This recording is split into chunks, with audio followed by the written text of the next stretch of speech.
And I'm going to mute everyone. And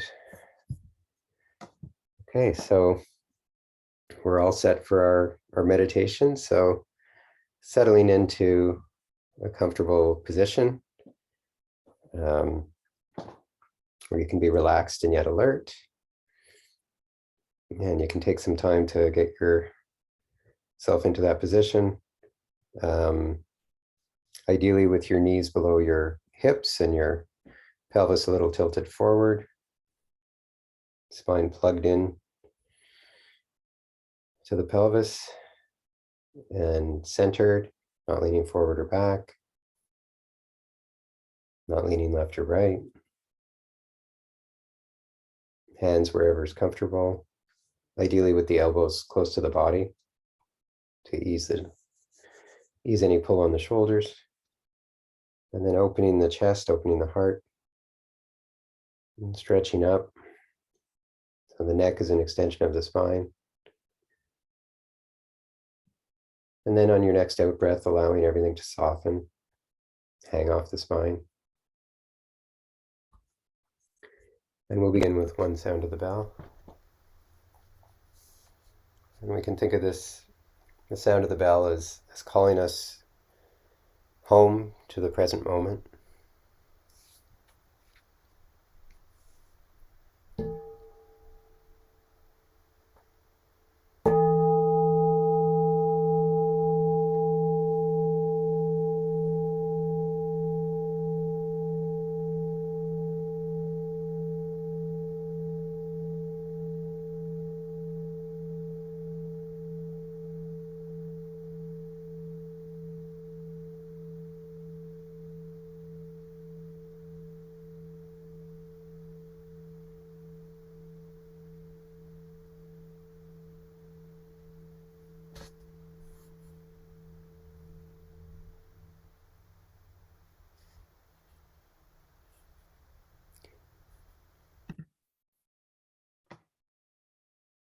And allowing our attention to sink deeply into the body. Noticing whatever sensations are there. Allowing them all in. Noticing any resistance, any bracing or holding, any wanting things to be different, any pull of the thoughts on your attention, and doing your best to drop whatever resistance is there.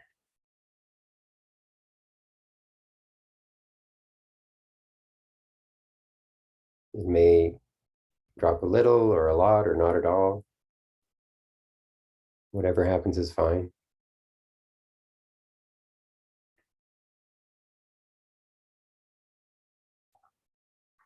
And noticing how the body moves with the breath.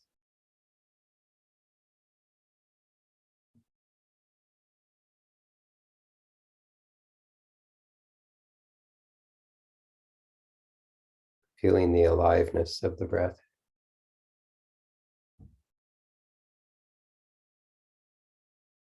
Not trying to control it, but just relaxing and riding the in-breath, riding the out-breath.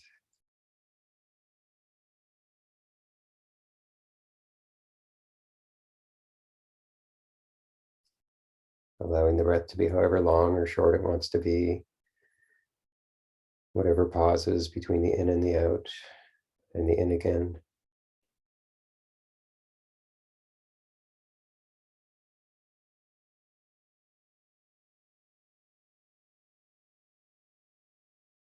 And noticing that you're the one who is aware of the body breathing.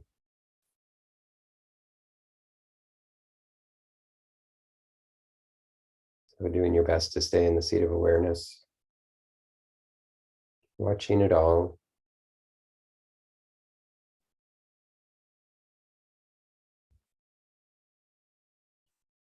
Letting go of any aversion or grasping.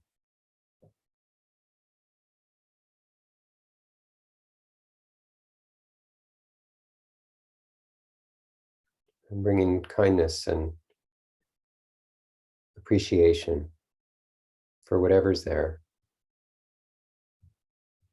in this body.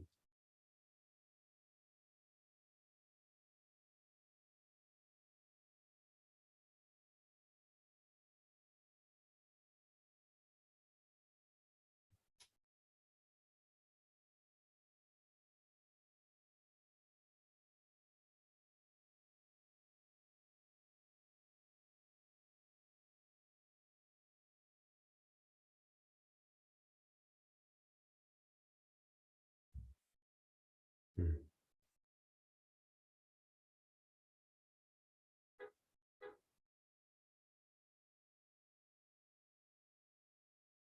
So there may be pleasant sensations.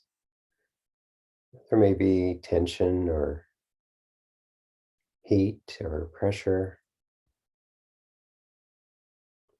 There may be restlessness, sleepiness, itchiness. Doing your best to welcome it all.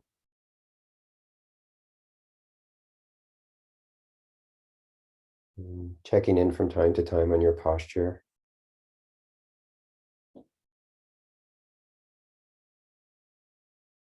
Doing your best to keep the heart open and the spine centered,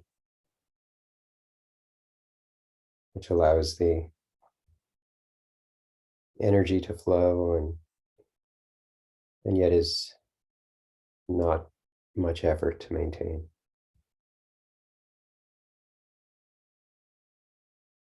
So sitting meditation is something we do with our body as well as our mind.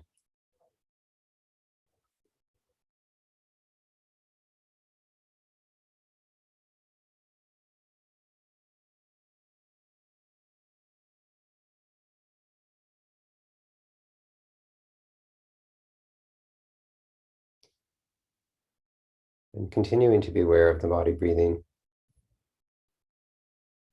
We're also noticing any emotional body sensations. There may be joy.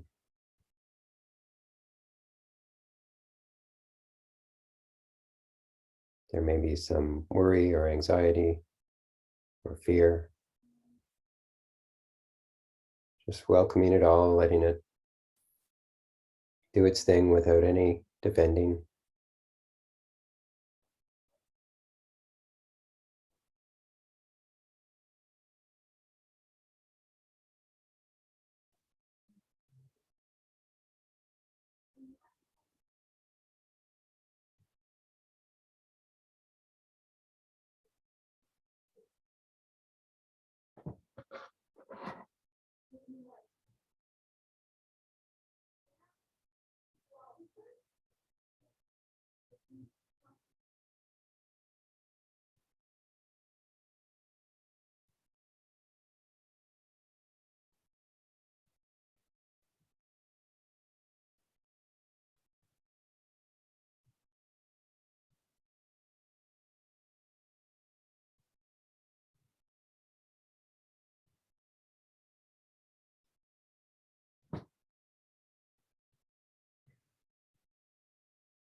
And continuing to notice emotions.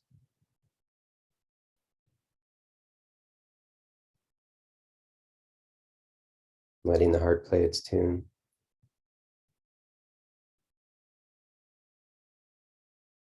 And welcoming whatever's there.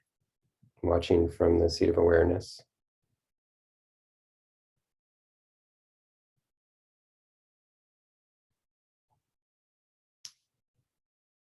And now expanding the attention to include mental talk and mental images.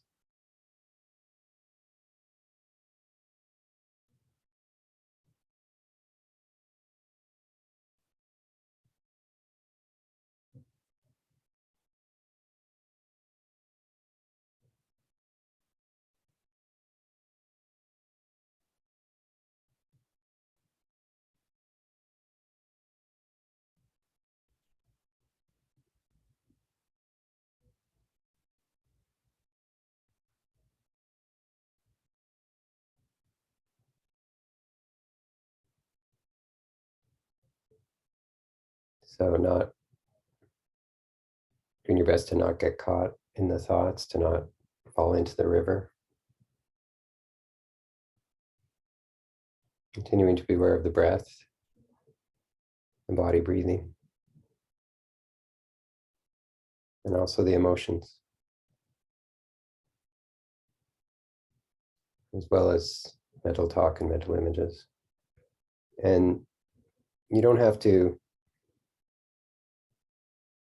be aware of all of them. You can allow the attention to go anywhere within that focus range.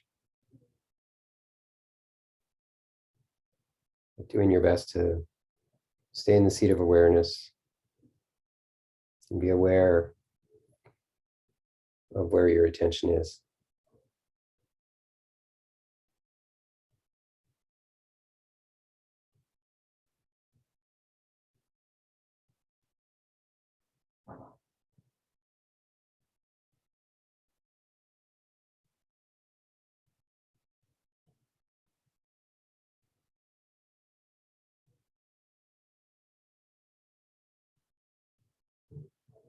And including also sound in your focus range.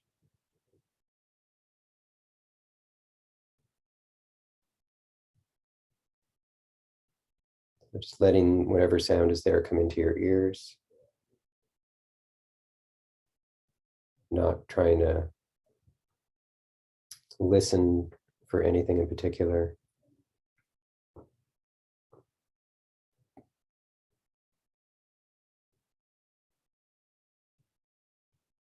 You may notice that there's sound and there's also silence. Perhaps there's sound in front of you and silence behind you.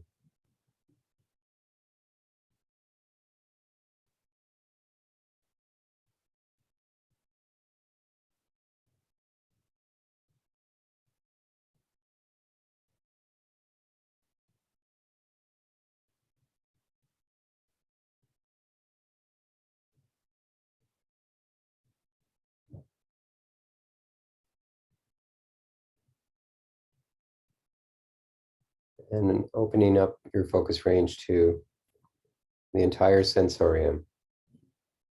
So that includes the body breathing, emotions, mental talk and mental image, sound, and also smell and taste.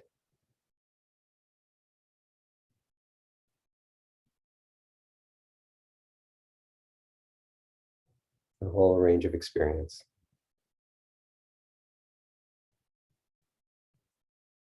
And noticing who notices.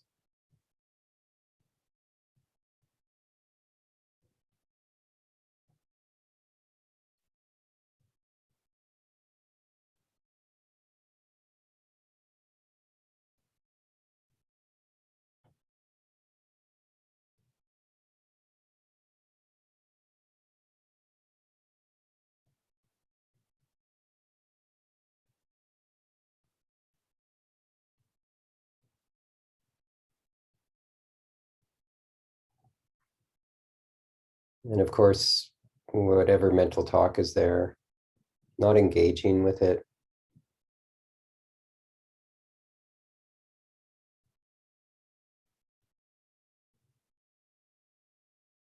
not trying to figure anything out, or if the mental talk is asking a question, not getting involved in it. Absolutely not interested in the content of mental talk.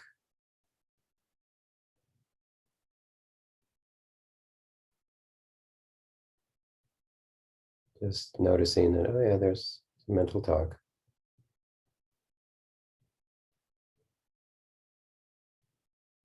Whatever it says doesn't matter.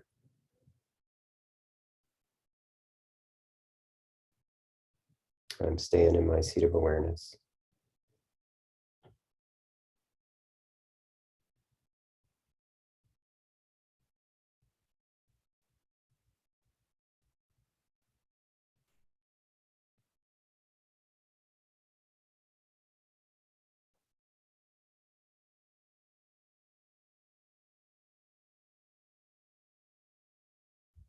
I am awareness, and I'm just allowing whatever comes into my focus range to do its thing without defending, without grabbing onto.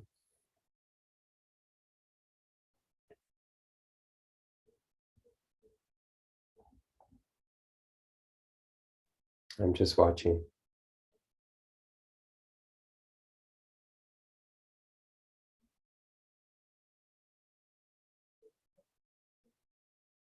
Letting each moment come, letting it be, letting it go.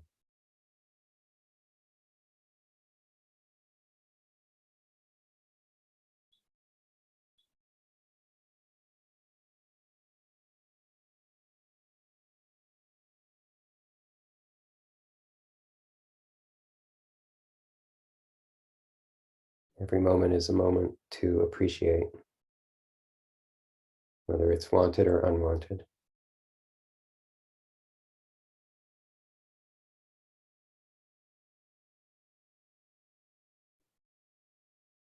It's showing you something.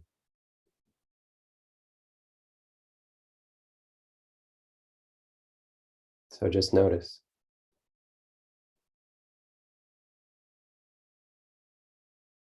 And say thank you.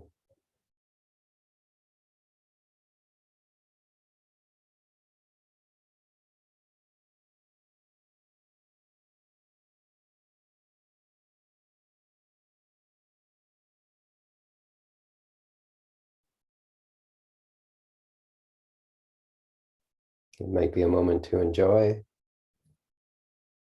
to chill out, or maybe a moment of purification,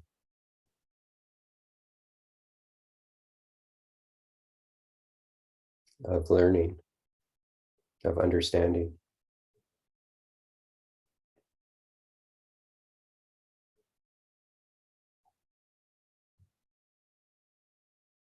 Aha, so this is anxiety. This is restlessness.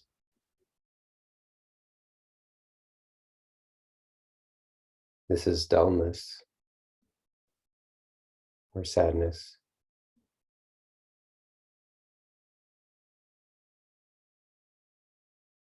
Or bliss.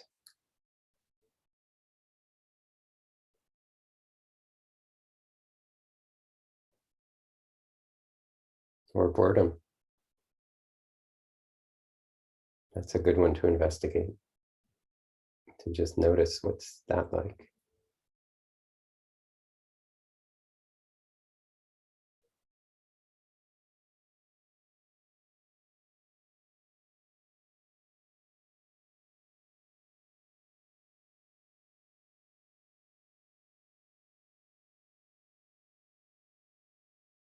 And now focusing the attention back on the body breathing. So narrowing that focus to just the body breathing.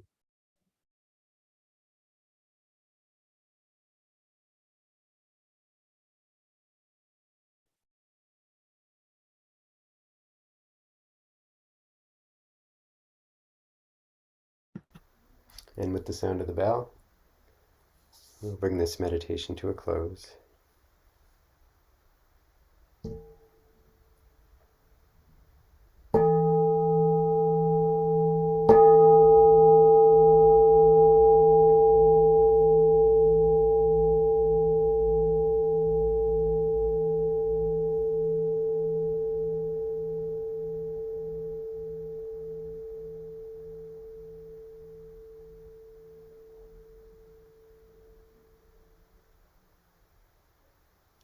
So feel free to open your eyes and move, massage whatever needs massaging, stretch whatever needs stretching.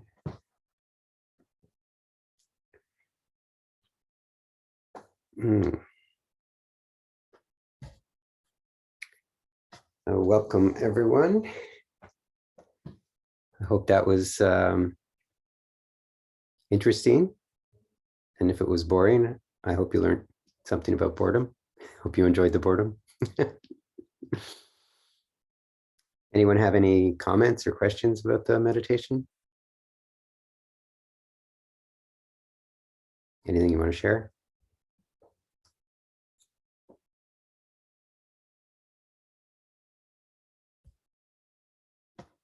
Okay, then.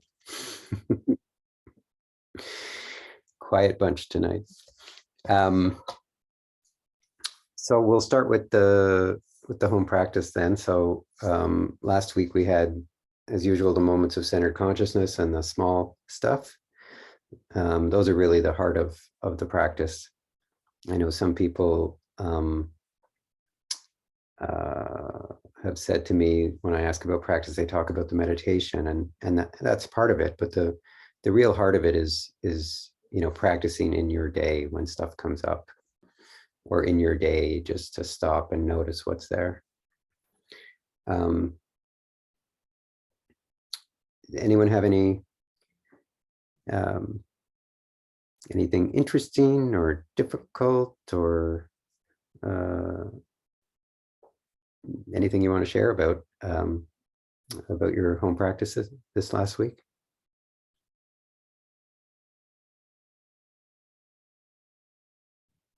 I'll maybe just share something silly. So I think another piece of it was to write down, like at the same time, write down problems.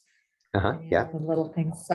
So I think the day after our last session, I discovered I had mice in my kitchen. So I've been trying to be a little more comfortable with the fact that I have mice in my kitchen, even though I'm trying to slowly get rid of them. But my problem every day was mice, still mice, more evidence of mice. That was my problem for the week every day. Right. Yeah. Yeah. That's interesting. Well, I hope you're, seeing it as an opportunity to learn to let go. Yeah.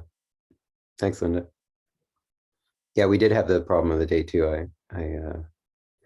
So if anyone wants to share about that, and it's not just problem of the day, it's problem of the moment, right? Because sometimes the problem hangs around for all day. Sometimes it just hangs around for a short time. Sometimes, as Linda said, it hangs around for a longer time. But there's probably other problems, even though the mice have been the main one. There's probably been other things that have come up that have distracted from the mice for some period of time. But it's just noticing that it's just this never-ending sequence of problems, right? That it feels like this is if I just need to solve this, and then another one pops up. Philip, you have your hand up? Yeah, so I had a really silly problem that I would like to share. So I bought a pineapple, and I'm always hesitant to buy a pineapple because, you got to peel them and then slice them. And then, I can't eat a whole pineapple at once. I have to store it in the fridge. And very often I buy a pineapple and it just sits there. So I recognize this laziness in me, this resistance to peeling the pineapple. I found it really amusing, but realized it's been with me all my life with different things. This is just another one. I have the same response to kiwi fruit. I love kiwi fruit, but I'm so impatient. I want to be able to eat it without peeling it. Anyway, I just noticed all this silliness, and then I just peeled my pineapple, cut it up, and put it in a container. And every day I'm having a little bit. So I wonder, Philip, when did you first notice a disturbance, and how did the disturbance manifest with the pineapple? Well, I've always noticed it, but I've always ignored it. But this time I'm aware of it. And I'm really amused by it. It's like, I can't believe that I have resistance to peeling a pineapple. I don't really have a busy life. There's no reason, there's nothing stopping me from peeling a pineapple. Right. And yet it's there. I'm just wondering, So, did this manifest when you were in the store thinking about whether to buy it, or when you got home? Yes. Or- Yeah, it manifested in the store. yeah. Yeah. So you noticed that there was this. What did you notice in the store? In your Well, I noticed there was this argument going on in my head whether I should buy a pineapple or not. And I started laughing to myself because the only thing that was stopping me, I love pineapple. The only thing that was stopping me was the thought of peeling it. And it's ridiculous. And I mean, I'd go through this quite a lot with different things and, preparation. And so I accepted the fact that I have this thing, and I bought the pineapple and I peeled it pretty much as soon as I got home. Mhm. So I just did it anyway, despite the resistance. Right. So, but so the resistance was really just mental. There was no emotional or body stuff. Hmm. Yeah, I mean, there's kind of a little bit of a sense of restlessness and impatience, which is in my abdomen. Hmm. And so, did you let yourself just feel that? I'm still trying to figure out if this was a disturbance or just indecision. Well, I don't know. I don't know if it's a disturbance. It's just a quirky, silly thing that I have to talk myself into buying a pineapple. I mean, I see that as a disturbance. Why not just buy the pineapple, enjoy peeling the pineapple? Yeah, or not. That's what I said. Or not buy it. So I think it's a small disturbance. Yeah. I imagine if I was truly spiritual, I would just buy the pineapple and not worry about peeling it. I don't know. I don't know either.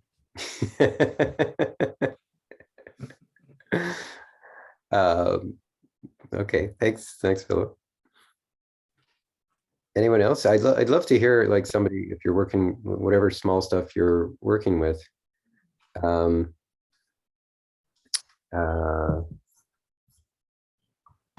if if you could share a time when it came up, and what happened.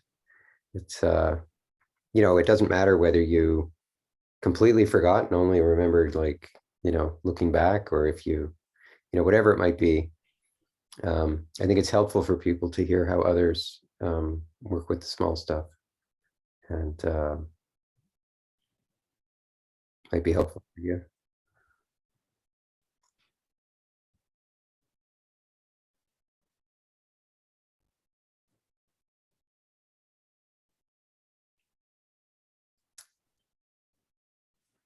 Should we do a breakout group about this? Would you feel more comfortable talking to each other?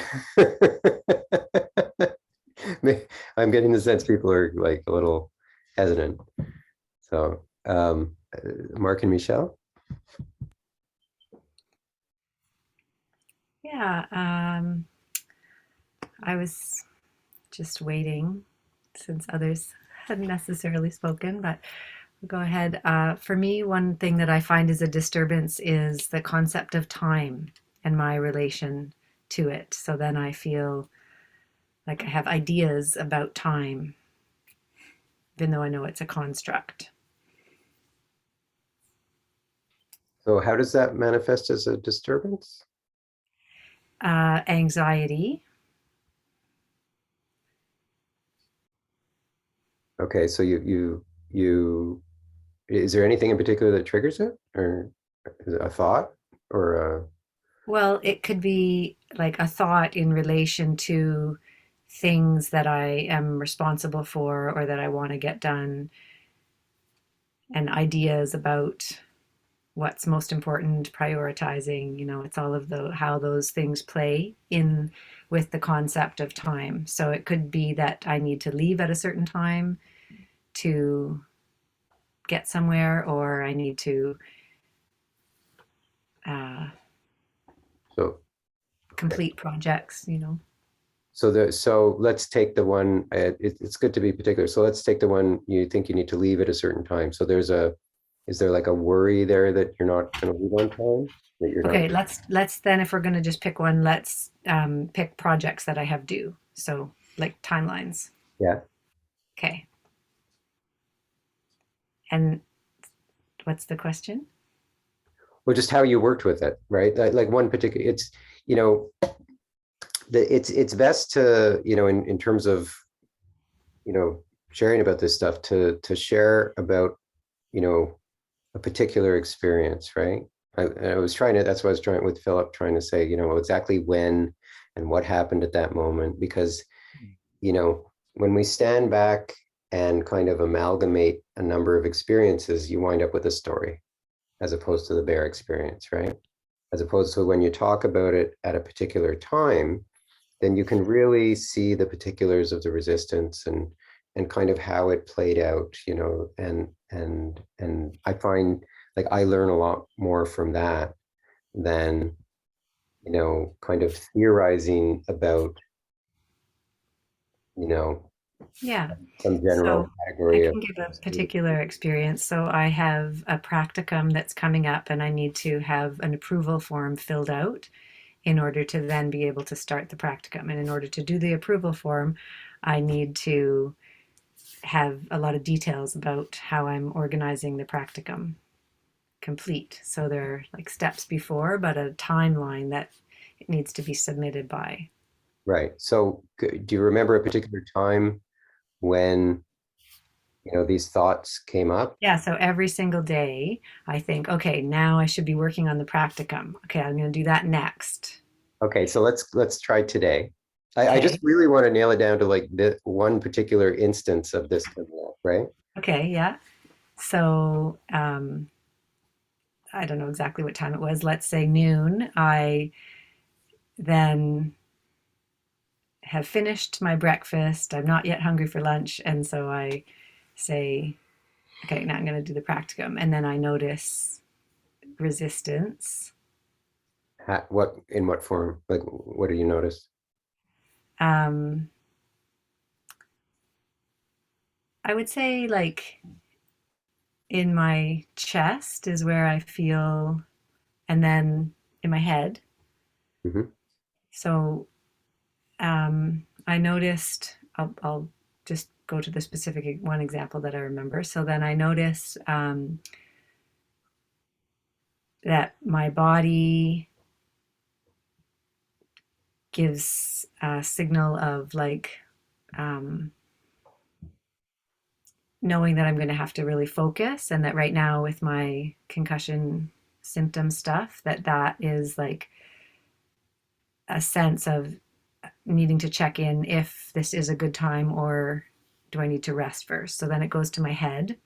Right, Um, and so then if I recognize I have time, well, what I did was recognize I have time, I'll rest first a little so that I'm in a good space to be able to do it longer. okay. So you described some thoughts. The feeling in your, I think you said your chest and your head, was that like an uncomfortable feeling? Was it Um, was it well, was it's more just that there is always discomfort in my head because of how it is right now. right, So then when I go to an activity of um, that I know I'm going to need my head, then I check in with my head to see if that's a good time to do it. right, right. So I Yeah. And then my head says, yeah, no, it doesn't feel so good. right. So I haven't heard anything to indicate resistance so far. Like I've heard that, you know, you felt some sensations and you thought about what to Right. do. So the resistance itself comes in with the resistance of the actual this is it state of my head. And the anxiety is the actual this is it state of there is a timeline, Right, but the when I then just stop, like for a long time, and often then I stop and sit with, okay, this is it in my head. So then I just be with that. But then honoring my health, I don't get to the work that I need to do. And there's resistance that my health is as it is. Right. So, but in terms of your, like, any sense of struggle or, I Yeah, mean, then it can bring up sadness, right, right? And I notice sadness or frustration, impatience. right. So none of those, by the way, are resistance, right? Resistance is bracing against them. It's not wanting, is the part of not wanting Well, to, it's brief. I notice it's brief. Like I let it go quickly. you. I don't really have anything that makes me really resist. So that's all. That's what I got. Just little moments of lots of little moments of like, oh, I notice, and then I let it go and do what I need to do. So when you say let it go, you mean, what do you mean exactly? I mean, let into it, like be with it, but also, I mean, I do whatever thing. So I might sit with it at that time. Other times I might be like, I sat with it enough today or already so far. So now I'm going to instead put on some music and allow something more pleasant and see if then I can just sit down with it, just take care. I take care. Yeah, Self-care, yeah, self-compassion if yeah, it's really sad. right. Yeah, no, because I find for me, it's like, I can have all sorts of negative emotions or difficult bodily sensations, and and I can be open to them, to whatever degree. I don't think it's really hard to be open 100% to them, but I can notice that there's resistance, and I can lessen the resistance. I can lessen the bracing and the holding, and I can release the thoughts that are saying, I don't want it to be like this. I want it to be different. I want it to go away. And, I can say silly mind, and I can notice that I'm aware, right? I, yeah. And it may be just that I mean, that you don't resist much. I, I certainly resist a lot. My natural inclination is to resist a lot. And I find it's hard to, not hard, but it's I don't always notice right away, always recognize, oh, I'm struggling, I'm resisting, there's this unpleasantness here, and oh, I just need to relax and allow myself to feel this thing, um so that's why I'm like, I don't, I'm not trying to put you on the spot. I'm just trying to distinguish between what's resistance and what's just. Yeah, I think it's quite small. I do like notice it often, little things, and then before I let it get to be a lot, I I do notice it quickly, and then sometimes it's just okay, just that's the way it is, just let it be that way. And other times there is something I can do about it. Like I have a page in my journal called UGH.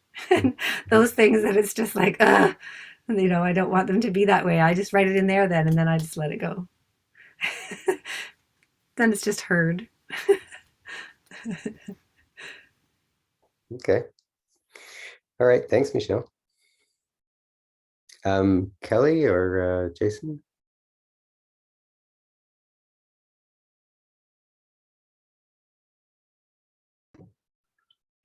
Hello. Yeah. I'm just thinking about, like, I'm gonna say a tough couple days. Um, just with, I think, a lot of resistance, a lot of emotion.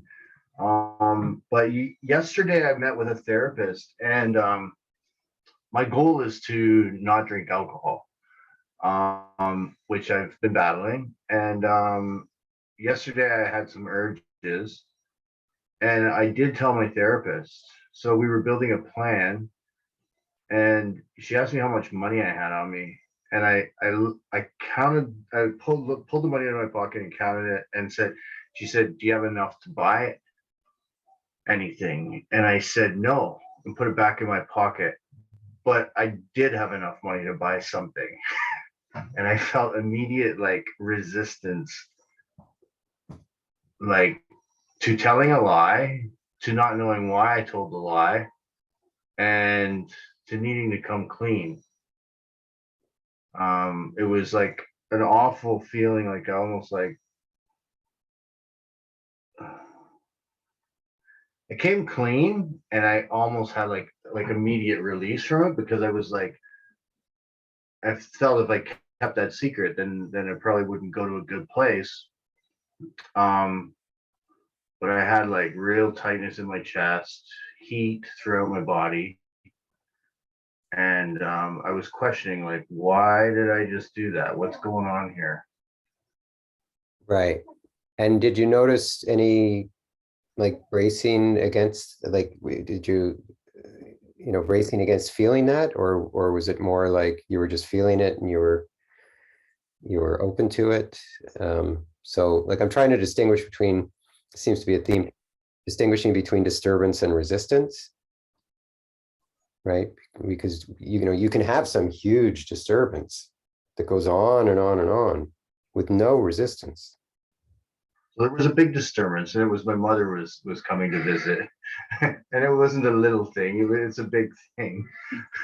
And throughout the day, and I'm pretty sure that this was like old coping mechanisms coming to the forefront, which I did not choose, which I'm grateful for. But yeah, there was a lot of me pushing that resistance down. Yeah. And did you notice that you were doing that? Did you notice that you were resisting feeling the disturbance? Yeah, by doing things, yeah, just going about the day. Yeah. I'm not sure that that's resistance, right? Because resistance goes on the inside. Resistance has nothing to do with what you do on the outside, right? So, you like it, something came up in you when you didn't tell the truth about the money, and it caused a disturbance in you, right?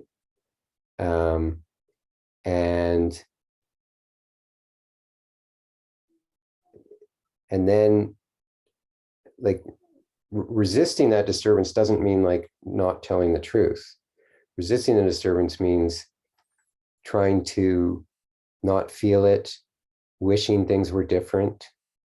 In other words, wishing things were different as in, I wish I didn't feel this. I wish this feeling would go away, right? I wish she'd never asked me about the money. Or, even I wish I had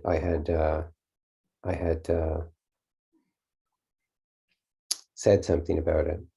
But then like dropping the resistance means letting yourself feel it,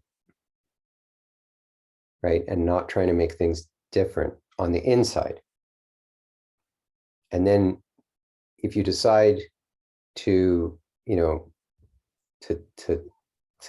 come clean, and in terms of the money, then that's something, then that's an outside thing that alleviates the disturbance, right? In the same way as when we're lonely, and then if we meet somebody and then we don't feel lonely anymore, we've calmed the disturbance, but we haven't actually dealt with the underlying samskara. That's still there. And if the person leaves you, it's gonna be there, right? Or if the person does something that causes you to worry that they're gonna leave you, or all these sorts of stuff.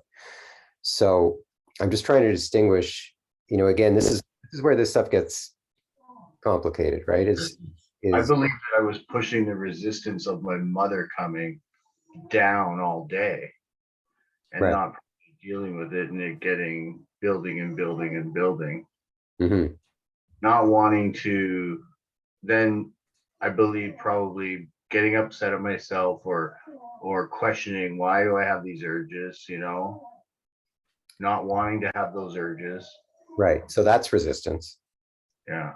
Not letting Yeah. yourself feel the urges and not wanting to have them, that's all resistance to that disturbance, right? Which is the urge. Right. And so, the way to deal with that is to practice relax, release, lean back with it. And just allow it to be, and just see it as an opportunity to learn to let go, an opportunity to release this particular samskara, and not to defend against feeling it, right? That's, Surf it. pardon? I think it's reminding me of a term that I was taught, like to surf the urge.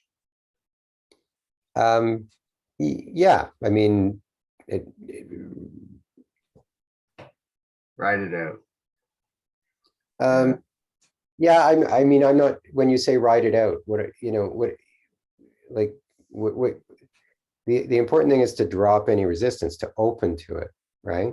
To not close, really. It's more not close than open, but, to just let it in and not defend, like in the readings this week, it's all about this idea that we have these walls and life, crashes upon these walls, and we defend the walls, right? We don't want our walls destroyed because we think that they're protecting us, when actually they're keeping the freedom, they're keeping the, the energy out, or keeping it from flowing. So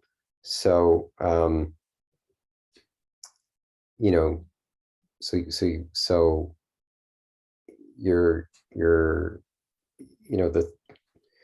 these thoughts of your mother coming, that, like, that's hitting your walls, right? It's hitting your mental model, if you will, of how you want things to be, which is, you don't want that. so and the idea is to just let the walls be destroyed, right? Which means just like letting the disturbance just wash in over you, right? Letting the wave crash over you, and not trying to run away from it or stop it, but seeing the disturbance as a good thing, as the, the samskara is trying to release, the energy is trying to release, right? That's helpful. Thank you. Yeah. So, yeah. And even when you talked about, like, telling your therapist, correcting the statement you had made earlier, basically, like, again, that's not that you shouldn't have done that by any stretch, but rather that's not letting go, right? That is doing something outside to deal with what's going on inside, right? So it's not commenting upon whether or not you should do the thing outside. It's just saying that's not the inner letting go that we're talking about. Yeah. I understand. Okay. Yeah. So I have a question. Let's say I'm Jason and I'm going through this, right? I'm sort of like just trying on what Jason's going through. Would me thinking something like, man, I wish I didn't have a drinking problem, that would be resistance, right?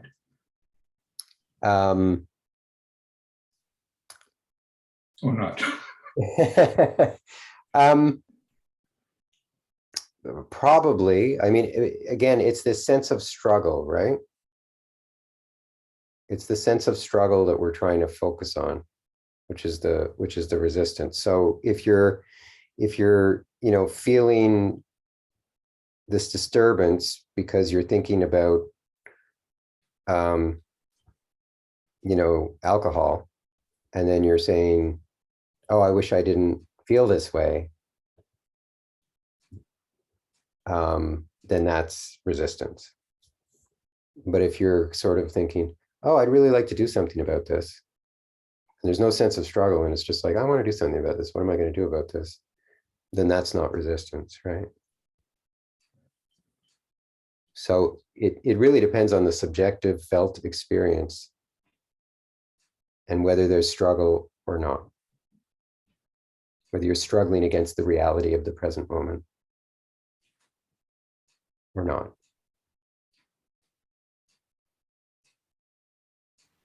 And based on what you and I spoke about in our one-on-one, if I'm understanding correctly, and what you're saying now is the resistance to what we feel within ourself.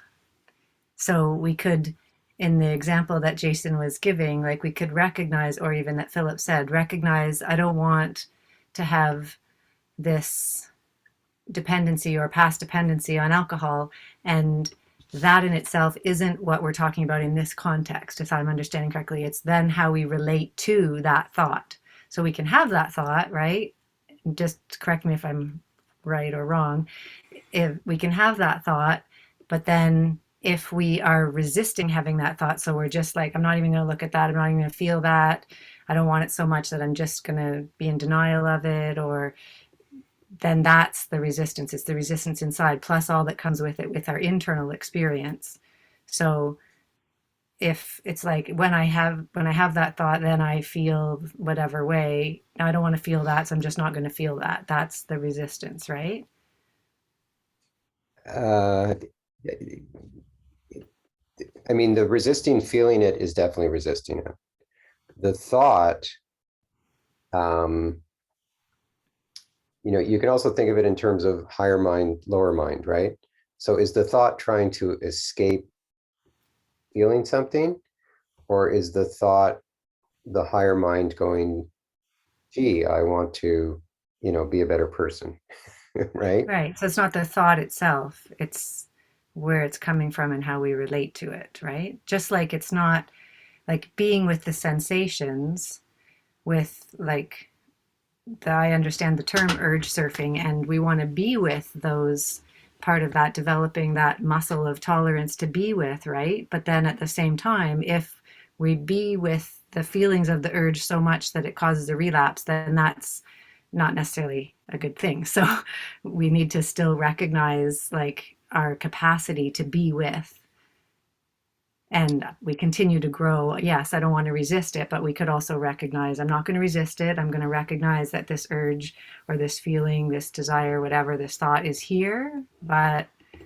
I'm also now going to skillfully not just make that on my focus of attention, but I'm not saying it has to go away or it has to be any different. I'm just going to take that urge and I'm going to now go do something else skillful, because that's a capacity. Like even the same as a feeling with anger, right? Like I had to do that as a parent. Still notice, yeah, anger, okay, lots of anger, not denying it, not resisting it, but also I can't just go into being with all the anger or it'll be overwhelming, which will not look pretty, like in a bad way. Yeah, I'm sorry, Michelle, because I feel like we're speaking different languages here in a way. Okay. Um, uh, I don't need you to comment back to me if you don't, if it's yeah, I mean, fine. but it's good. I mean, it's an interesting exploration. It's like Mickey's not so much saying we need to be with the disturbance as much as just not resist it, right? They're two somewhat different things. So we don't have to put our attention on, on the disturbance in the body. The main thing is just to not try and suppress it, and not be carried away by the thoughts that are saying, not getting our attention drawn into the thoughts that are saying, make it stop, figure it out, that sort of stuff. So, I had an experience tonight, actually, or before the class where I had a disturbance come up, and I was eating, and I just kind of continued eating. I noticed this disturbance, but I was focused on my food. And so I could still feel it because it was strong. But I was practicing relax, release, lean back. I was noticing, I was I was not resisting it. And ordinarily, like, had I not been practicing with it, I, could easily have just been, mm, wanting it to go away, basically. But again, I was focused on my food. That's where I decided to put my attention. So,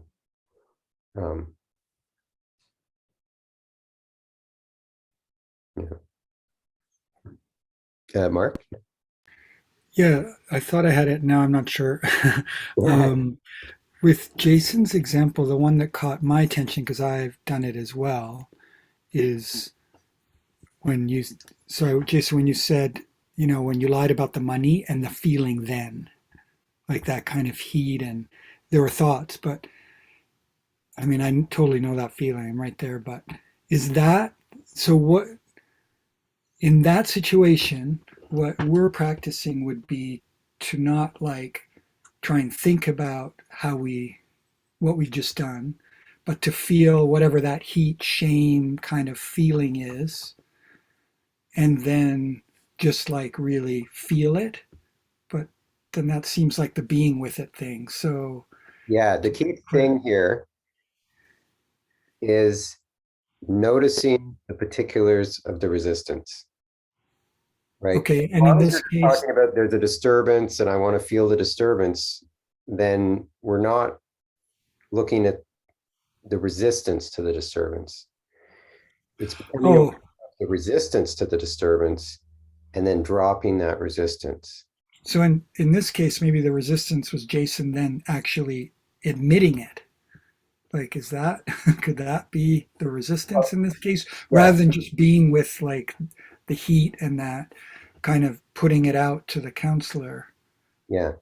I Is mean, that the resistance? well, the resistance is the struggle, right? And this is, and this is why I'm asking all these questions. And I know it's, maybe irritating that I ask all these questions, but I'm trying to get to, and maybe not skillfully, I'm trying to get to the part that says, I had this disturbance and there was bracing in my body.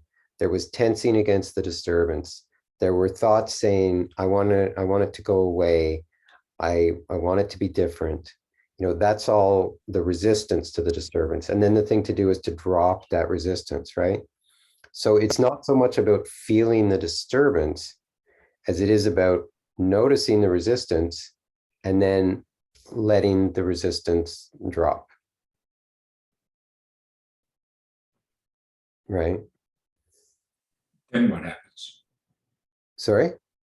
Well, when you Then what happens? let the resistance drop, you feel it. Because you're now you can have your attention on it or you can have your attention somewhere else. If you have your attention somewhere else, you're not going to feel it as much. But You can even. Hmm?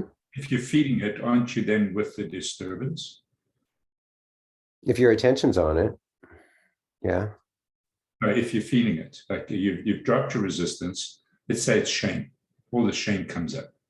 I've dropped the resistance to shame. Mhm. I'm feeling shame. Mhm. Comes up. Am I not then with the disturbance, or are you saying I'm not with the disturbance, I'm with the shame that the disturbance caused? No, I mean, I would say the shame is, all or part of the disturbance. And to the extent that you feel it, you are being with it. Right. But it doesn't mean that you're, laser focused on that feeling of shame. You could be feeling it, but have your attention somewhere else. Like, you're eating and your attention is on your food, or you're walking and you're looking at the sky or the tree or whatever, and you feel there's a feeling of it, but it's in the background of your attention as opposed to the foreground of your attention, right? Just like when we're meditating, and if we're focusing on our body and we're keeping our attention on our body, there may be thoughts, and you notice the thoughts in the background, but they're not the focus of your attention. So you're not exactly being with your thoughts, but you are aware of them. And they may grab you, they may pull your attention right into them, and then your attention is focused on the thoughts, right? So, this like our experience is very complicated, right? We talk in concepts about what to do, and and make it sound like experience is simple, but it's not.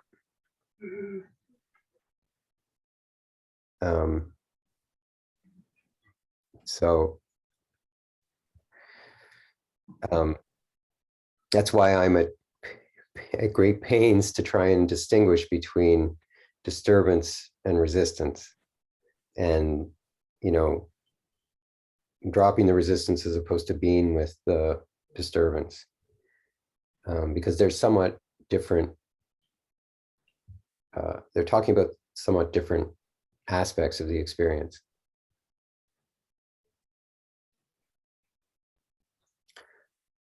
Does that, I hope that helps. I know. Okay, anyway. So we got Linda and then Jason or Kelly. Well, this is sort of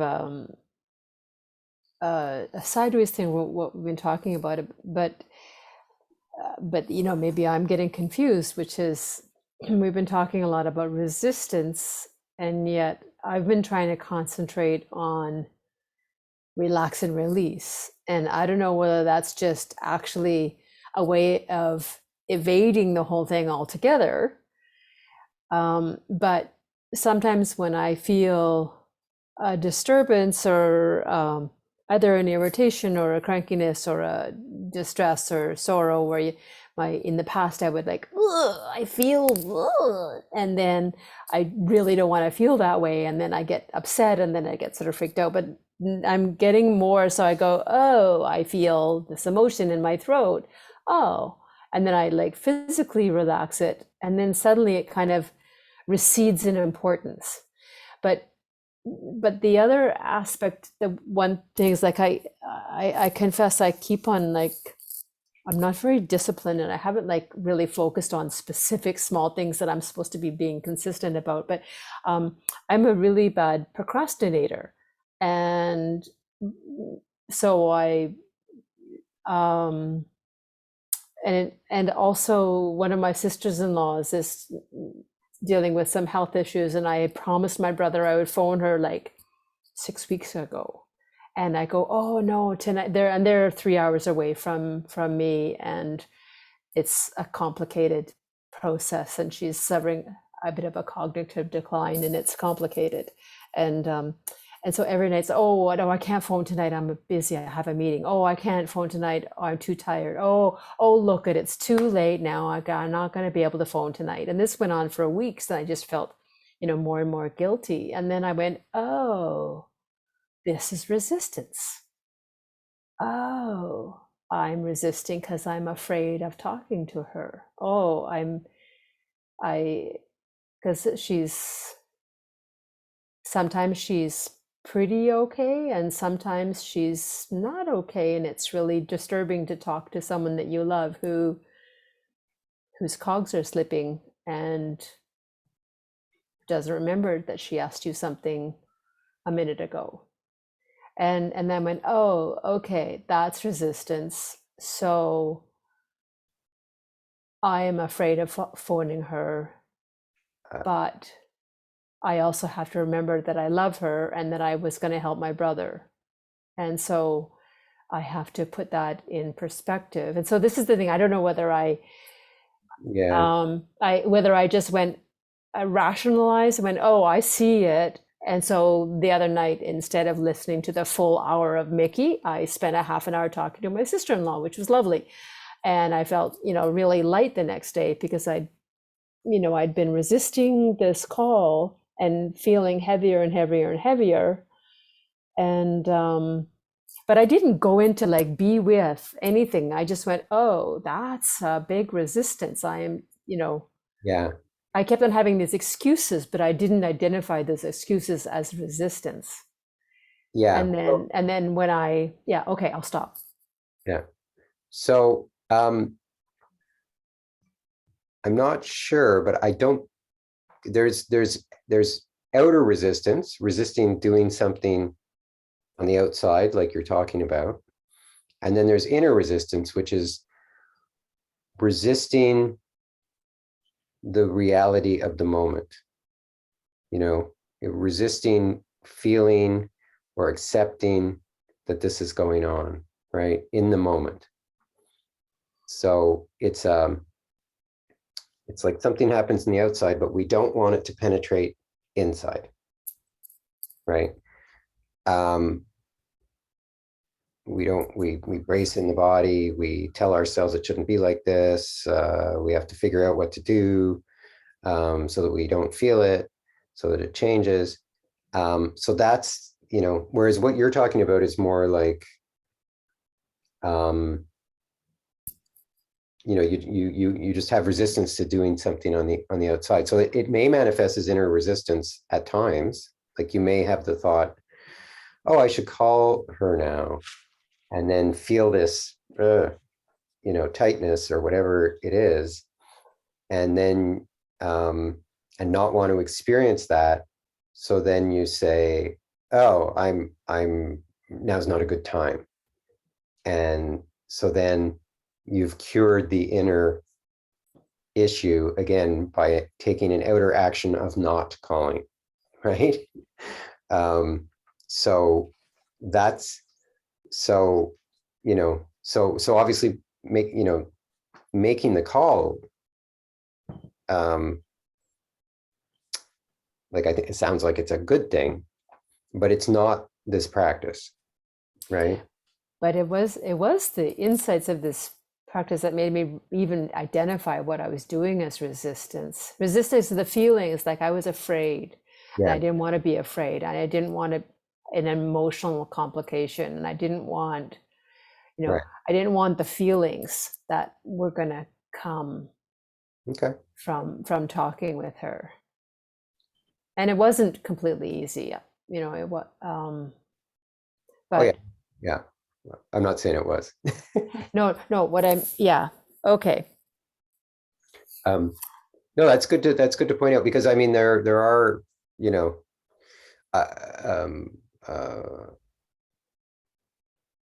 like I think these teachings can help in all sorts of ways, right? And you've found a way that it's helped, so that's great. So is it a little bit like spiritual bypassing when I skip to relax and release and skip over the dealing with the resistance? Yeah, I did want to address that. So when you say you've been using relax, release, and not dropping the resistance, relax means drop the resistance. They mean the exact same thing. Relax is just a short form that Mickey uses to say drop the resistance, because generally, a big part of the resistance is the bracing in the body. And so when you relax, you drop that resistance, that particular kind of resistance. And so he uses that word. And release means releasing the pull of the thoughts. So again, the thoughts can be running resistance, by saying, oh, it shouldn't be like this, da da da da da da. Why did they have to do that? What are they, and focusing on the outer problem rather than the inner problem as a form of resistance. And so release is dropping, letting go of the pull of the thoughts, releasing the rope, like in tug of war. So, but my point that is that once you notice the particulars of the resistance, once you notice, oh, there's a bracing in my chest, then you know exactly how to drop that resistance, right? Because you see the holding in the chest. And so when you see that, you can drop that particular resistance much more easily. And you do it and you drop it by saying, relax, right? Or I mean, or whatever word works for you. You know, sometimes I say yes, or let, let it in, sometimes I even say to myself, okay, waves, crash against my walls, destroy my walls, right? Apropos tonight's chapters. Yeah, and noticing that, oh, these thoughts are really pulling on my attention, and and saying, okay, I'm not gonna, silly mind, or, this is my personal mind, it's garbage, I'm not. So that's the release part, right? But again, it's noticing the particulars of the resistance, and then you can see how to drop it. And relax release is just a general description of that. But I find in practice, seeing seeing exactly what the resistance, how the resistance is manifesting, allows me to do the relax release more effectively.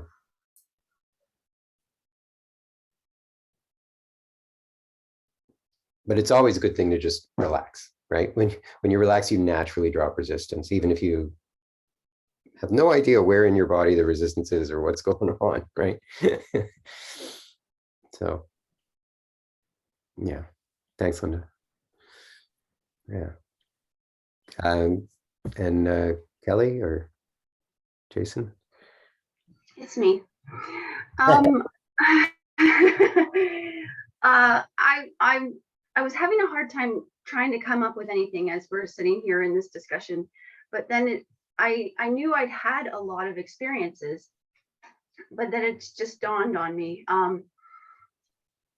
I have some experiences that happened with individuals in my life in the past, and they are definitely a hard energy that I have stored in my body. And so for me now, practicing this, I can notice when I'm getting the resistance. It could be maybe I hear a lyric in a song, or maybe somebody does something small, and then I get visual images of people, of made up things that could have happened with these people. Mm-hmm. And so now I can sit in my seat of awareness and go, okay, here they are. Let me just relax into this. And it's not a comfortable place to be. It can be disturbing, it can be painful. Mm. But I'm now in a place where I can go, okay, here it is. Come on out. I don't want you. You don't want to be in there. Let's do this. So I can just let them come up. And so now I feel grateful for this Samskara thing, because before I didn't realize, like, when this stuff would come up, it'd be like, no. I don't want to think about that. Go away. I don't want to talk about that, even within my own head.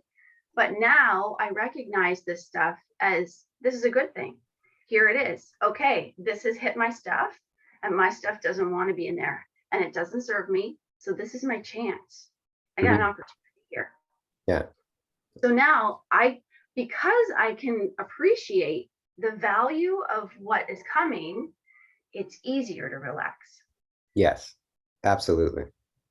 Absolutely. And, and that's why, Mickey gives these talks over and over again about very similar things, right? Because it's by really having this fierce determination to want these things out that we can drop the resistance, that we have the motivation strong enough to be willing to experience the disturbance, to be willing to experience the urge without reaching for relief, right? Yeah.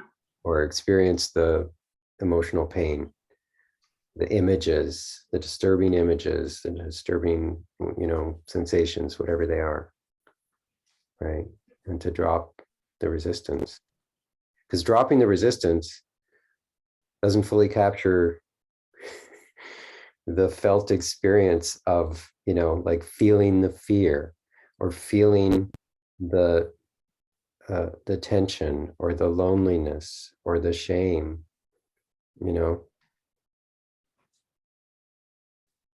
We've spent our whole lives defending against these things. So we need a very strong motivation to be willing to experience them. So yeah, that's great that you're at this, that you've got that determination, that clarity.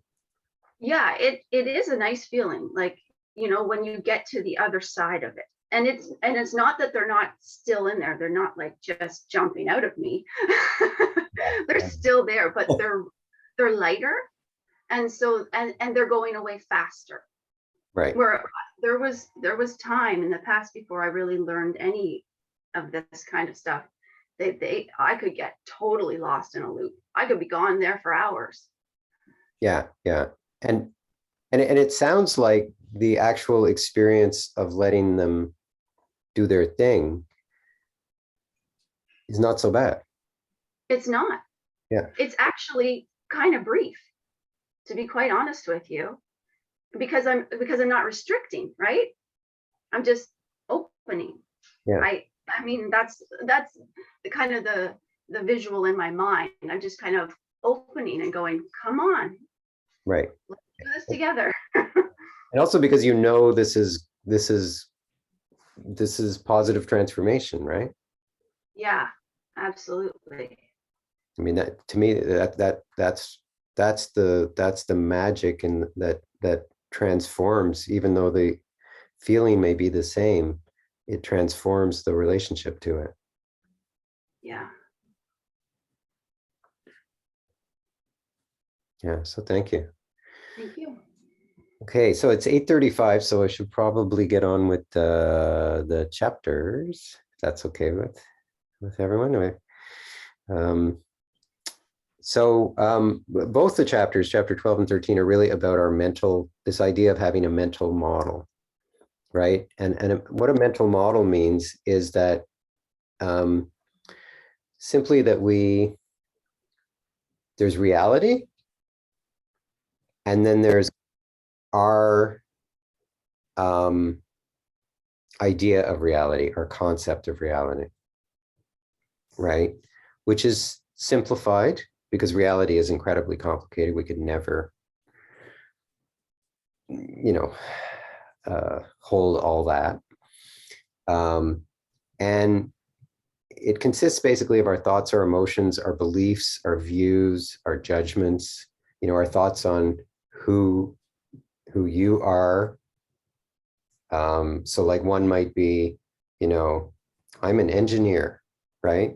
And then you retire and then, oh, I'm not, or you get fired and can't find it. And then it's like, it's part of your identity. And then it's like, oh my God, my model's been, not you think that way necessarily, but your model got damaged. And then we rush to fix it, to repair that model, right? And we say, oh, I need a hobby, or whatever it is. And we build this model because things are happening on the outside, and we're trying to kind of have some certainty, have some stability, some safety. And so we create this model to sort of try and make this out of control world feel more in our control. And so we're holding this model together with all these ideas. And whenever the idea gets challenged by reality, it threatens our safety, right? And so we feel a disturbance and we want to fix that. We want to patch the wall, however we can. So there's the example in the chapter of, you're told when you're 20 years old that you're adopted. And then you're like, oh my God, oh my God, oh my God. And then you're like, oh, well, they must really love me because I'm not even their biological child. So, and then it's like, oh, okay, patch that hole with that thought, right? Or, somebody that you thought liked you makes a comment that's kind of not nice. And then you're like, your idea that they like you is challenged. And then you're like, what am I going to do about that? What am I going to do about that? So this is going on constantly, that our model is that reality is not consistent with our model. Something happens, you have some experience, it's not consistent with the model, and then you feel this disturbance, right? So this is kind of, another perspective on how samskaras work. And it's this idea that we build this conceptual world in our minds that is constantly being challenged by reality. And when we see that that's just a mental model, and that mental model, he talks about the allegory of the special house where we get locked in the we build this house and then we get so comfortable inside, and then we completely forget about the outside world, and we think that we need the house to protect us, and we can't go outside, and we can't open the windows or anything like that. And the idea is that this mental model we think of as something that protects us. We're not even aware, right? We just, when we get close to the edge of it, when our model is challenged, we feel like we're threatened, right? But what Mickey's saying is, if you let the walls be destroyed, which is really uncomfortable, right? Because now we're talking like identity. We're talking this sense of self that is being destroyed, right? And so we get scared, and it feels like I can't go there, I can't go there, and yet if we let our walls be destroyed, then the sunlight can come in, then we can actually be free from this cage.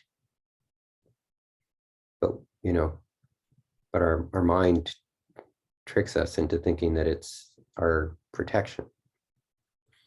And he also talks in chapter 13, far, far beyond. So he, and he's talking in here, he talks about enlightenment, right? And this idea that if we can, how do you go beyond the mind when you're constantly, anytime you get to the boundaries of the mind, if you will, that you get so scared. And he says, it's kind of like a dog, with an electronic fence, right? And he says, you have to be willing to just endure the pain of the electronic fence, because it actually can't stop you if you have a strong enough desire for freedom.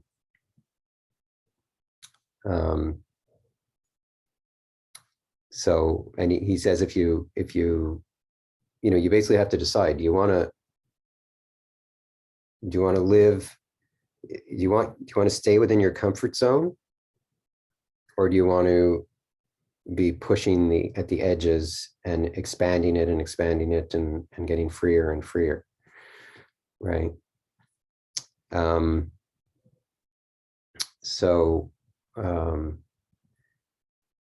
And I've noticed, like, he says, a spiritual person always feels like they're at the edge, right? There's kind of a discomfort there. And I've noticed that I have a lot of,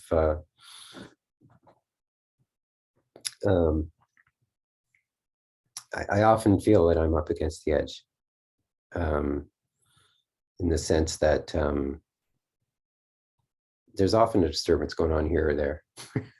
You know, I think I've talked about, like, there's a sense that, like, there's always this disturbance in my chest. Not always, but a lot of the time there's this sensation of tightness or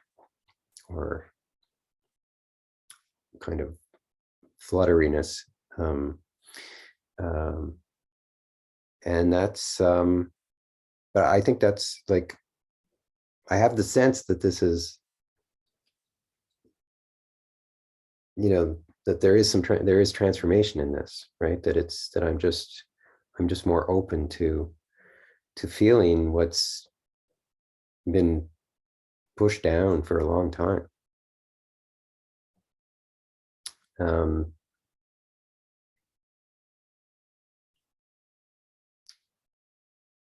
So I thought we'd have a breakout session just to talk about what views or preferences or beliefs keep you caged, right? What does your model look like? What do your walls look like that you're afraid to get near, that keep you in? Any questions about what I'm asking, what to talk about, or this chapter even? Actually, I should, you know, if anyone has any questions about the chapter, we should probably do that first.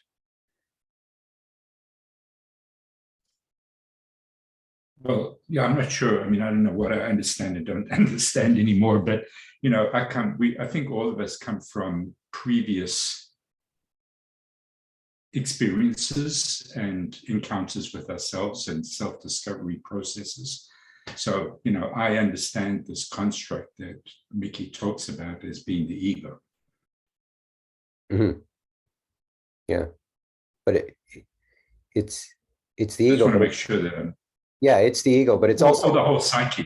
Maybe not just the ego, but the whole psyche. It is the whole psyche. Yeah, it's more like the whole Yeah. psyche than, yeah. Yeah. So, like, you know, COVID has challenged everybody's mental model, right? Because you have this idea that this is how we interact with people, and this is what I can do, you know, with no problem. I can travel, I can go to people's houses, I can go to restaurants, I can go to the gym, blah, blah, blah. And then that gets challenged, and it's like, oh my God, right? And then we try and, you know, we adjust our model so that we try and find some way that we can be okay with with my perception of reality, right? Certainly Ukraine, I think, has challenged my model of, you know, and of how safe the world is, of how the world works, of you know, all that stuff. So, you know, these are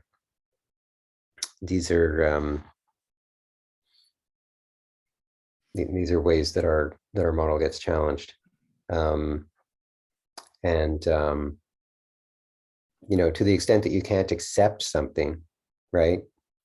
In his talks, Mickey often talks about, you know, your father, you know, we can't talk about that in front of your father, right? That's a good example of someone who has a mental model that's not in line with reality. And in order to protect their mental model, they're like, you can't talk about that in front of me, right? No, no, no, no, no, no, no, no, no, no, right? Here, see no evil, hear no evil, right? So, and anytime you're unwilling to go there, like, that's an example of being caged, right? Because you can't go somewhere where that conversation might happen, right? Or you can't have your mother-in-law over, or whatever it might be, because it's going to make me uncomfortable. Okay, so we'll just do 5 minutes, if that's okay. Let's see here.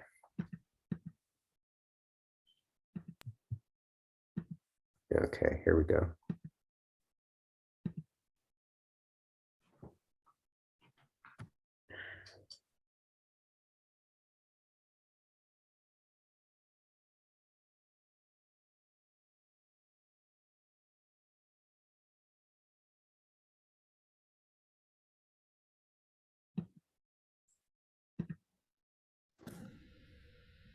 That's okay.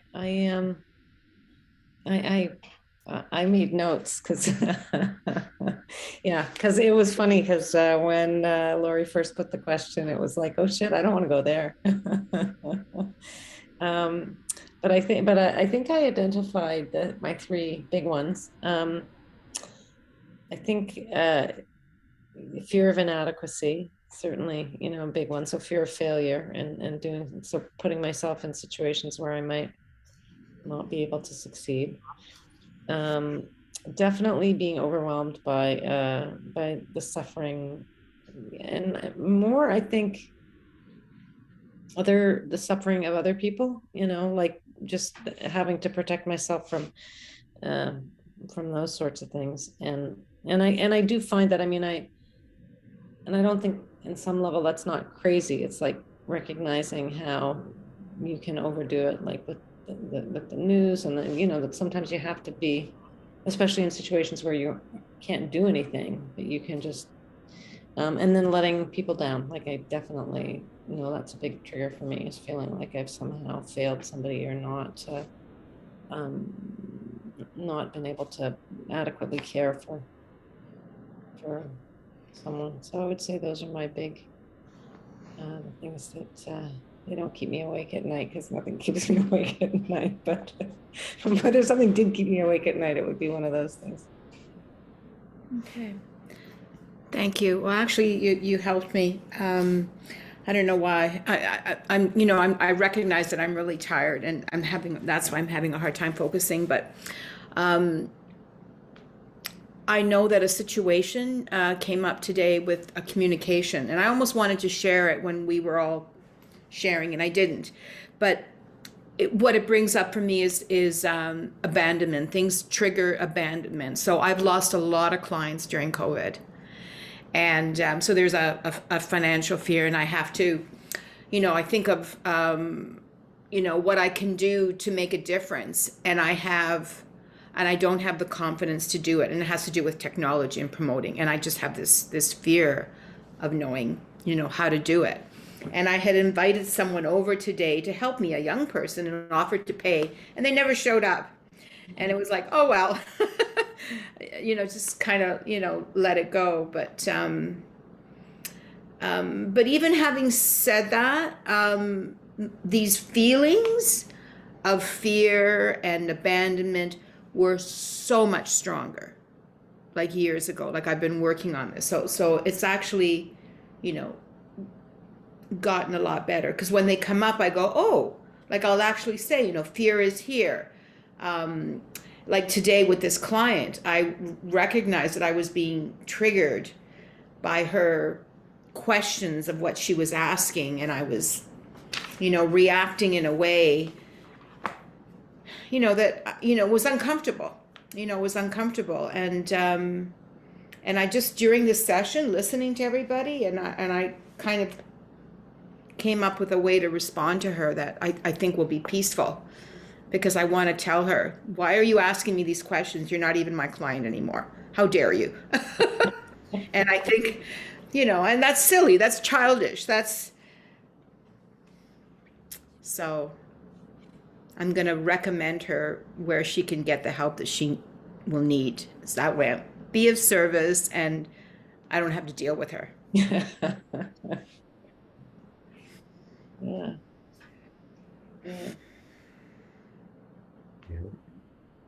Oh, perfect. What was there a part two, Lori, after you identified all the things that?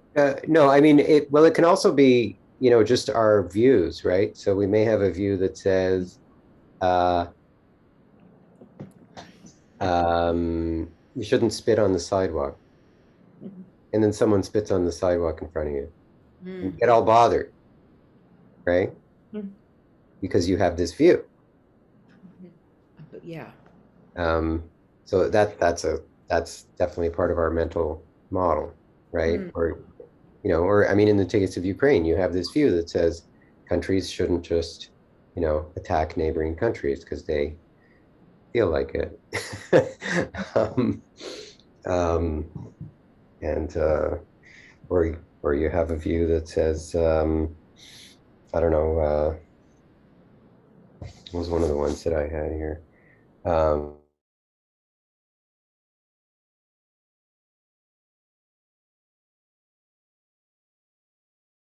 okay, welcome back, everyone. Anyone want to share? Just very quickly, we only have like a minute or two to do this, because we've still got to do that writing exercise.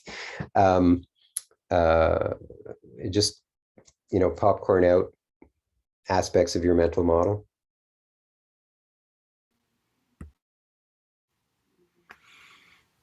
That, oh, that I have to be perfect and not let people I love down, or Mm, to not disappoint them or hurt them, or to not be anything other than some bizarre, perfect human. yeah, I can identify with that one. Perfectionism. Yeah, yeah, Yeah. yeah. Anyone else?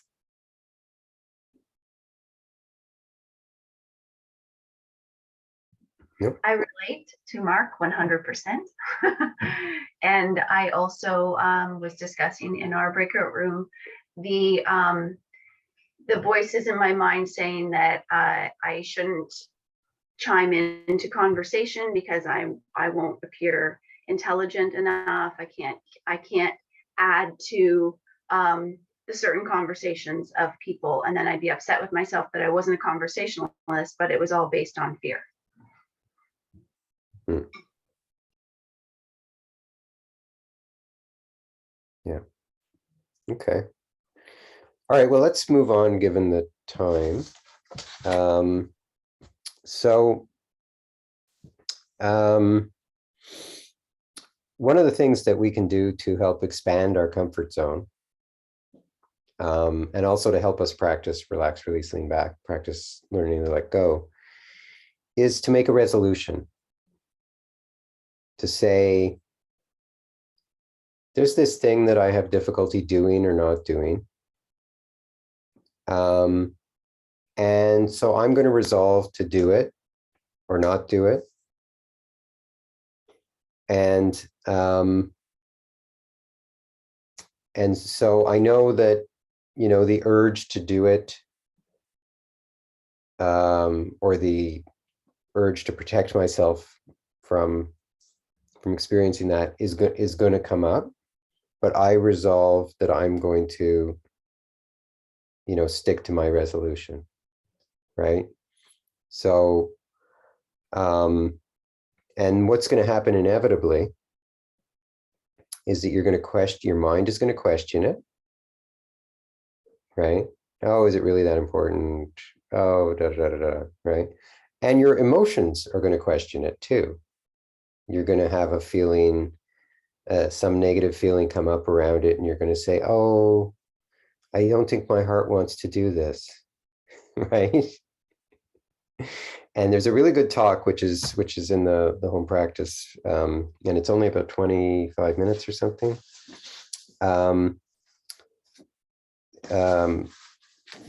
like that. Anyway, and where Mickey talks about this idea of deciding on a direction or deciding on a course of action, and he says the important thing is just to decide. It's not like to figure out the exact perfect direction to go to, because there's no such thing, but you just decide and then you go. And he says inevitably your mind will question it, your heart will question it. The exercise is to see through that questioning and stick with your higher intention. And when you feel the disturbance come up, notice the resistance and drop the resistance. Practice, relax, release, lean back with it, right? And in a way, this is easier than some of the other stuff because it has to do with an action, right? So the main thing is that you're going to continue to do the action that you said you were going to do, or not do the action that you said you weren't going to do. And so there's a little more time to, like I can control my arm a lot better than I can control my mind, right? That sort of, in that way, it's easier. And at the end of the day, if you stick to your resolution, and we'll set the time frame to from now till 3 weeks tonight, which is the end of the course. To stick to the resolution. So the time frame is 3 weeks, and the idea is that it's something that that your higher mind says, I want to do this. So could be, I'm going to go for a walk every day. Like I made a resolution, I think it was just before New Year's. I don't think it was exactly New Year's, but I made a resolution to have one mindful meal every day, because I was having real difficulty having a meal by myself and not watching Netflix or looking at the news while I was eating, right? Or listening to Mickey even while I was eating, right? Because it's so efficient. I can listen and I can eat at the same time. But actually, I felt mindful eating could really help my practice. And mostly it's because of Mickey's teachings, because it's like, why can I not do this? Like when I'm at Plum Village, mindful eating is no problem, right?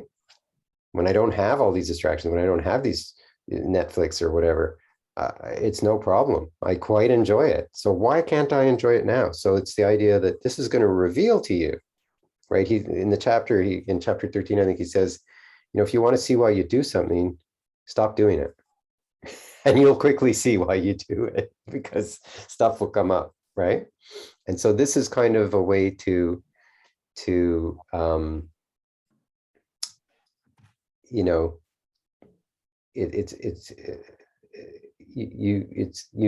look for stuff coming up when you do or don't do the thing that you resolve to do or not do, right? So it's kind of easy in that sense. On the other hand, it's we all know how difficult it is to keep a resolution, right? So this is really it's a great practice, and the idea is it should be something that's that you've had some difficulty with, or maybe you've never even gotten to the point of actually saying I'm going to do this because there's some hesitation or whatever. So so there's some difficulty to it, but it's not like crazy difficult. It's not like I'm a heroin addict and I'm going to quit heroin, right? It's something that seems manageable, at least when you think about it now, right? And something that you actually want to do or not, or stop doing. Could be like, eating sugar, or I'm going to exercise, or I'm going to, I'm going to call my mother every day, or whatever it is, right? And you want to make it a game, right? Think of it as a sport, right? You want to prove to yourself that you can do this, right? This is an exercise in intention and commitment, right? Taking that higher intention and committing to it. So, so we'll just take a few minutes to write down just things you might want to do or not do, what your resolution might be. You don't have to decide, but just, brainstorm some things that you might choose to make your resolution for the next 3 weeks. So these are all outside world things. Yeah, I mean, it could be like you're going to do a breathing exercise every day for a particular breathing exercise, which you know,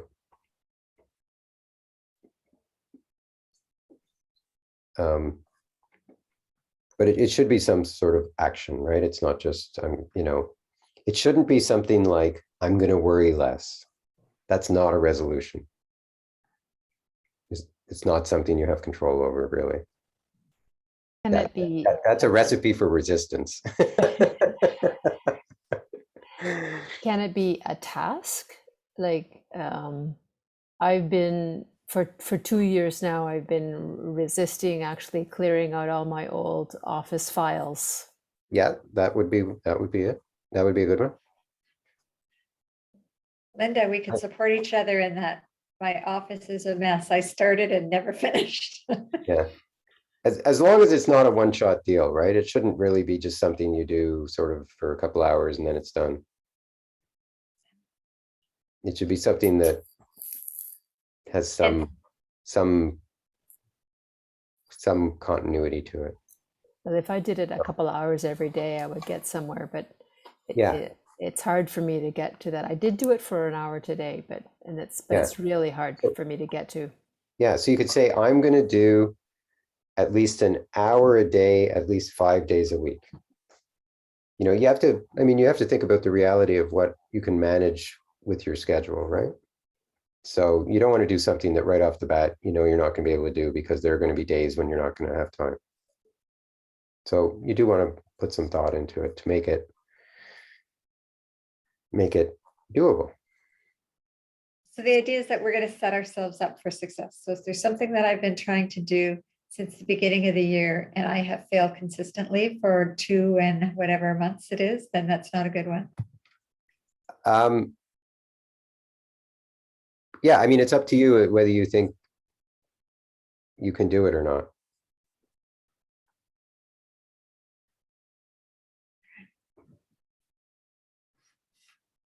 If you feel like if you feel like this is something I really want to do and I've had difficulty doing it, I haven't been able to do it, but you know what? Damn it, I'm going to do it. Then great. You know. But right, you know, there's probably a few things you can think of and then you can choose after.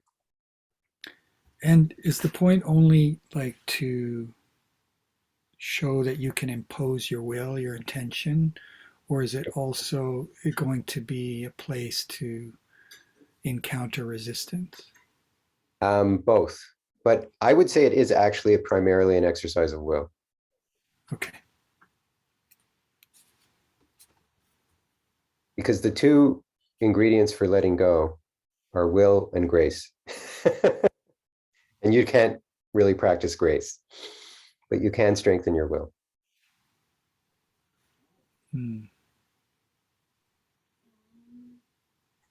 I mean, you have to practice the technique too, but will is a really important part of this, of the learning to let go practice.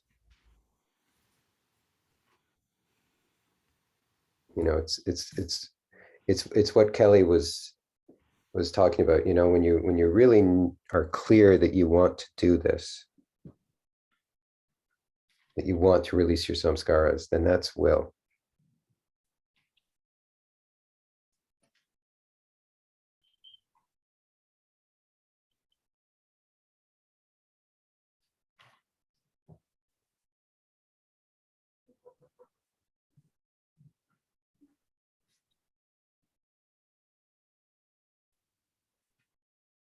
It's so interesting because I know what I want to work on, and I can already feel the resistance coming up, and I can feel this little bratty kid inside going, "Fuck that bullshit! You're not doing that.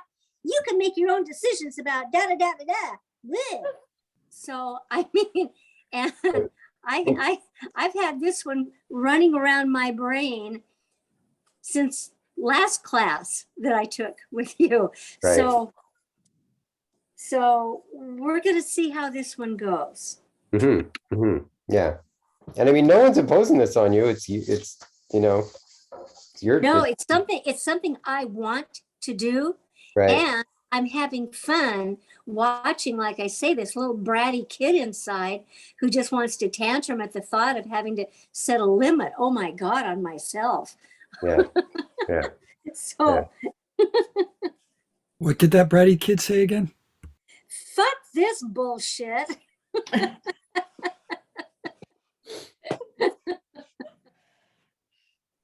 Sorry if I offended anybody. Yep. Yep. Yep. Yep. The what's even worse than fuck this bullshit? Yeah. The voice in your head says, I just don't feel like it. I could probably accept that. But it's so hard to get past that because it's the identity is so tied with it. I don't feel like it. I don't feel like it. Well, if I don't feel like it, then why would I do it? Right? And it's like, that's not you. That's the voice in your head. Yeah. Right? So seeing through that is so important. Mhm.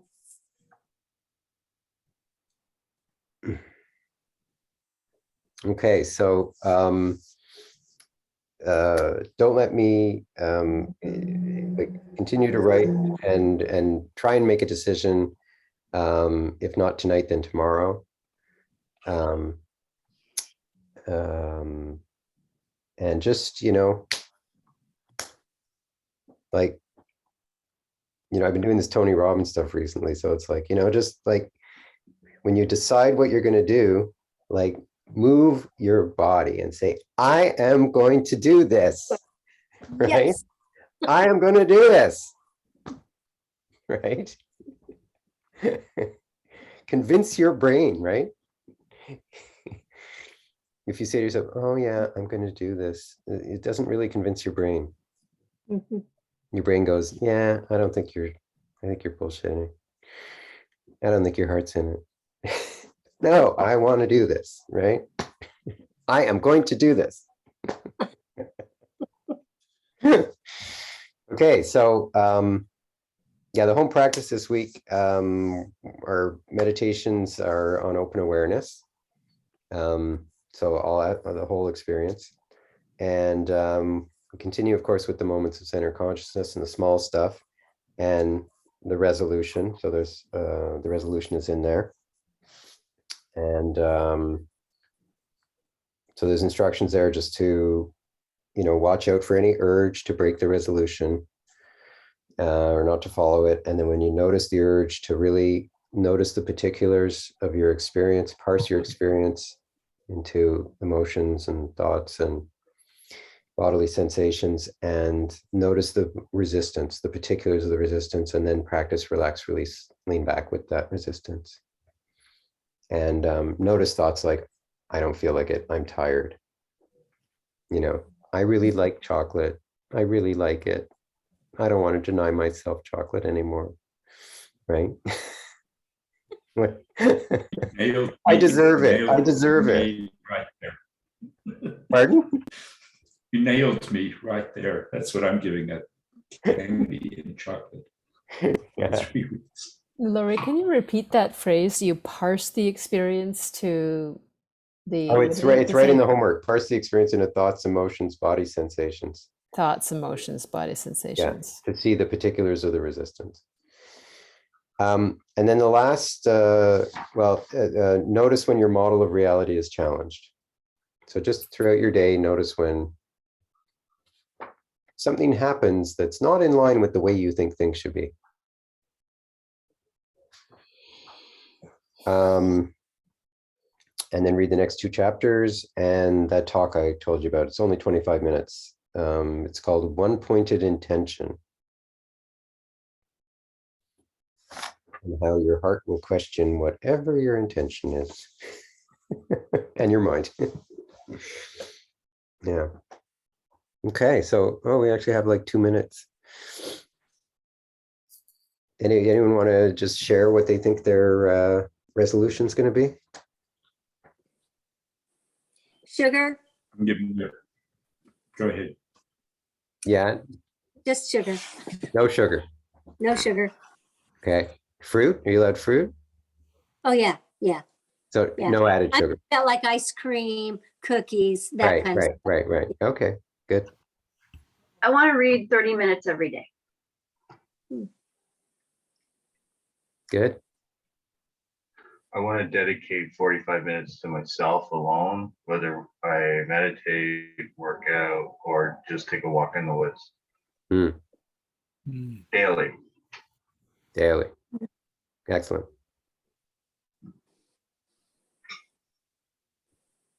Someone else? You know, it's hard. It's harder not to do it when you've told everyone what you're going to do. So it's good Well, to. I'm giving you It's good to tell. You're not going to eat chocolate? No candy, no chocolate, Okay, for 3 weeks. no ice cream. Yeah. 3 weeks. I'm gonna try and actually do my job. So since sometime in December, I have not put in a full 7.5 hours. Mm. And I can find now that I'm working at home, a gajillion other things to do, like clean out all the cupboards from the mouse poop. Like there's always something more pressing. And I think, oh, I'll work in the evening, and then I don't. So mine is to earn my paycheck again. Excellent. I'm going to do 3 writing Pomodoros a day, every single day. So a Pomodoro is 25 minutes of something and then 5-minute break. Okay. Great. I wrote down that I'm going to post on Instagram for my business Hmm. once or at least twice a week. Excellent.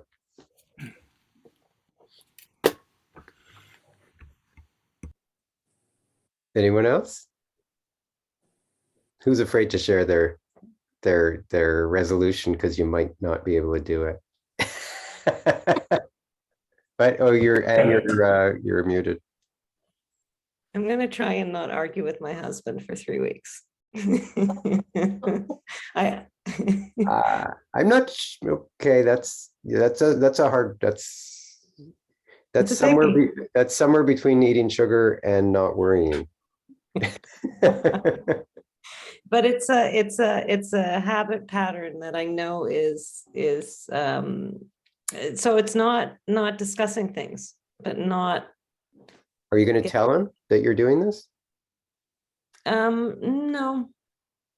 Oh, I think Maybe. I don't do you think that is necessary? I think it's hard to catch yourself from arguing. You know, it's not like, you know, it's like you're not going to accidentally eat chocolate and not realize you're eating chocolate, but you could easily get into an argument. So if you tell your husband, this is my resolution, then he's going to call you as soon as you start arguing, he's going to say, hey, you're arguing. And then you'll be like, And oh. he would call me right away and say, why would you do that? We need to argue. It's good for honestly, that's how it goes around here. So that's why I'm going to try not to. Okay. You know your relationship better than I do. Could it be not arguing, but not countering, like in the moment, like not saying no to the thing or the opposite of the thing, rather than more ambiguous. The context is we met in law school. We argue just just how we interact, and it's not a useful way to go through life. So I'm just not going to do that. Yeah. Okay. It is close. It is close to not worrying because it is kind of instinctive. But I have also been working on it for a bit. So I'm really okay. Yeah. It's trying to nail it. Yeah. That's great. I find speech generally. Now she'll do